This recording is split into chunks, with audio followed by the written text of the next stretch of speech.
మట్టి మనిషి క్రీస్తుకు సమానంగా ఎట్లొస్తాడు? ఒక మట్టి మనిషి, ఒక మనిషి,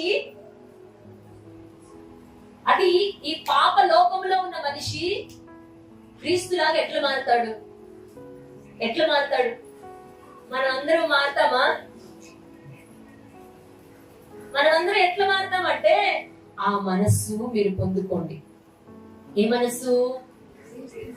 క్రీస్తు యేసునకు కలిగిన ఆ మనస్సునట మీరు కూడా ఎట్లా కలుగుతుంది? క్రీస్తు మనసు ఏంటి? అసలు ఆయన మంచితనం ఏంటి?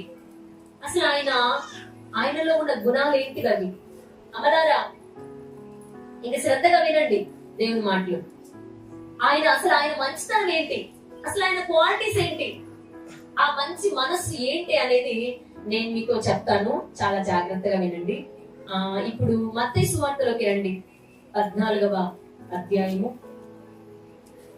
14:30 చదవండి. మత్తయి సువార్త. గాలిని చూచి భయపడి మునిగిపోసాగి ప్రభువా నన్ను రక్షించుమని కేకలు వేసెను. వెంటనే యేసు చేయి చాపి అతన్ని పట్టుకొని, చాలన్న ఇంకా తలలు పైకైతే నేను మీకు వివరిస్తాను. క్రీస్తు యేసుకు ఉన్నటువంటి మంచి ఆ మనస్సు ఏంటి అంటే భయపడి మునిగిపోతున్నారట. ఎవరు? పేతురు. అమలారా వినండి, ఇంకా బైబిల్ చూడొద్దండి, నేను మీకు చెప్తాను, చాలా జాగ్రత్తగా వినండి. భయపడి మునిగిపోతున్నాడట. ఎవరు? పేతురు. భయపడి మునిగిపోతున్న పేతురునట యేసు ప్రభు అట చేయి చాపి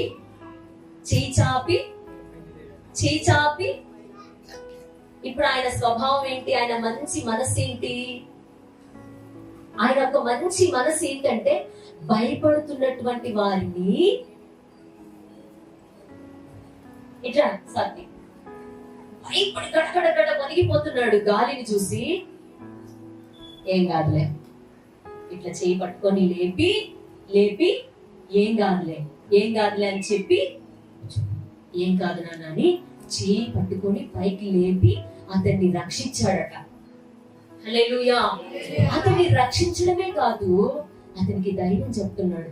ఎందుకు నువ్వు భయపడుతున్నావు? అల్ప విశ్వాసులకు ఎందుకుంటావు? నువ్వు భయపడద్దు. ఈ రోజు యేసయ్యకు ఉన్నటువంటి ఆ మంచి మనసు ఏంటో చెప్పనా? భయపడుతున్నటువంటి వాళ్ళని ఏం భయపడొద్దు, టెన్షన్ పడొద్దు, గుండెకి ధైర్యం చెప్పాలి. వెన్ను తట్టి పేతురికి వెన్ను తట్టి చేయి చాపి పైకి లేపాడంట.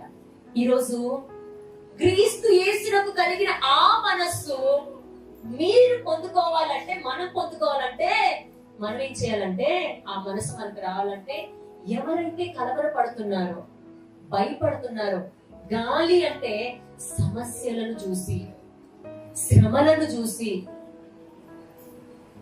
నిందలను చూసి, అవమానాలు, నీకు నిందలు వచ్చాయా?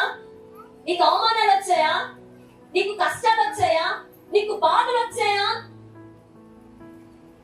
నీకు బాధలు ఉన్నాయా? కష్టాలున్నాయా? పెయిన్ ఉందా? నొప్పి ఉందా? అలాంటి వారిని నీవు క్రీస్తు యేసునకు కలిగిన మనస్సు నీకుంటే నువ్వు కూడా క్రీస్తులాగా ఏం చేస్తావంటే చెయ్యి చాపి మునిగిపోతున్న తనను, పడిపోతున్న తనను, తొట్టిల్లిపోతున్న తనని నువ్వు కూడా అలాంటి మంచి మనసున్న వ్యక్తివి అయితే నువ్వు కూడా లేచి అతని చేయి పట్టుకొని అతన్ని లేపి లేదా ఆమెను లేపి నువ్వు నిలబెడతావు.